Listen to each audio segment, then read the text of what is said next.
कोई स्पीड किसी इंक्रीज हो डिक्रीज हो कोई एक फ्रैक्शन में अथवा कोई एक परसेंटेज में। हेडिंग है व्हेन स्पीड इंक्रीज अथवा डिक्रीज हो इन फ्रैक्शन अथवा परसेंटेज की फॉर्म में। बोलो भाई कोई प्रॉब्लम तो नहीं है? स्पीड का मतलब चाल, जब चाल आपकी इंक्रीज हो बढ़े अथवा घटे एक फ्रैक्शन यानी भिन्न के रूप में अथवा किसी परसेंटेज के फॉर्म में। देखो इसका सीधा सा मतलब ये होता है कि जैसे मैं बात करूं कि मान लो कोई एक कार है जो अपने 2/3 की स्पीड से जा रही है। इस बात का मतलब आप समझते हो हमेशा जो नीचे वाली वैल्यू होती है वो उसकी ओरिजिनल को शो करती है, ये ओरिजिनल होती है। 2/3 का मतलब कि मान लो कि पहले जितनी ओरिजिनल उसकी 3 थी, अब उसकी ये वाली रिसेंट की अब की स्पीड नाउ अथवा रिसेंट की। तो पहले उसकी ओरिजिनल स्पीड कितनी थी? 3 थी, अब उसकी स्पीड 2 हो गई, मतलब पहले का 2/3 हो गया। ठीक है, तो अब उसकी स्पीड घट गई। जब घट जाती है तो जिसकी वजह से स्पीड घटी तो टाइम बढ़ जाएगा, जिसकी वजह से मान लो कि वो 10 मिनट लेट हो जाता है, सपोज वो 10 मिनट लेट हो जाता है। समझ पा रहे हो? तो क्या करना है आपको, ये स्पीड है आपकी। जब टाइम की बात करोगे तो भाई टाइम क्या हो जाता है? उल्टा हो जाता है। जैसे कि स्पीड का रेशियो अगर देखोगे तो मान लो कि ये अभी न्यू की है और ये ओरिजिनल है, तो न्यू कितनी 2 है, ओरिजिनल कितनी 3 है। तो अगर स्पीड का रेशियो 2 और 3 का है तो टाइम का रेशियो 3 और 2 का हो जाएगा, उल्टा हो जाएगा। आप समझ पा रहे हो? तो इसमें आपसे 2 चीज़ें पूछता है।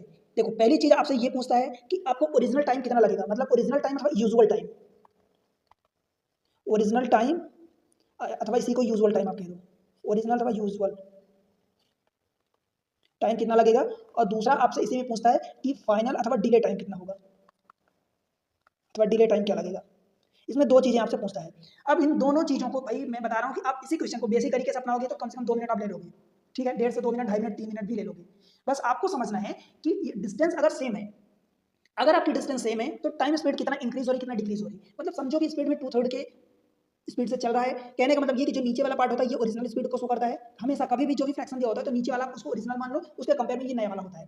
मतलब न्यू और ओरिजिनल का 2-3 का है तो टाइम का रेशियो उल्टा हो जाएगा, 2-3 का 3-2 हो जाएगा। इतना तो समझ पा रहे हो?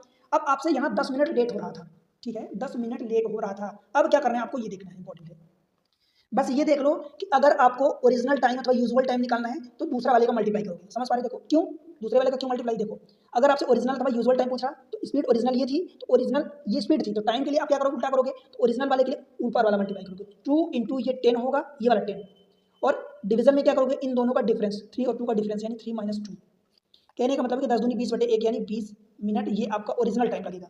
समझ आया? डिले कितना करोगे, तो डिले फिर से वही चीज़ कि अब आपको देखो डिले अथवा ये फाइनल मतलब नया वाला, तो नया वाला देखो ये ऊपर वाला होगा तो इसका उल्टा, बिकॉज ये स्पीड का दिया था तो आप टाइम निकाल रहे हो तो ओरिजिनल वाले का मल्टीप्लाई करोगे। ओरिजिनल वाला देखो 3 है तो 3 इंटू 10 और बटे फिर से वही डिफरेंस 3 - 2 यानी 30 मिनट।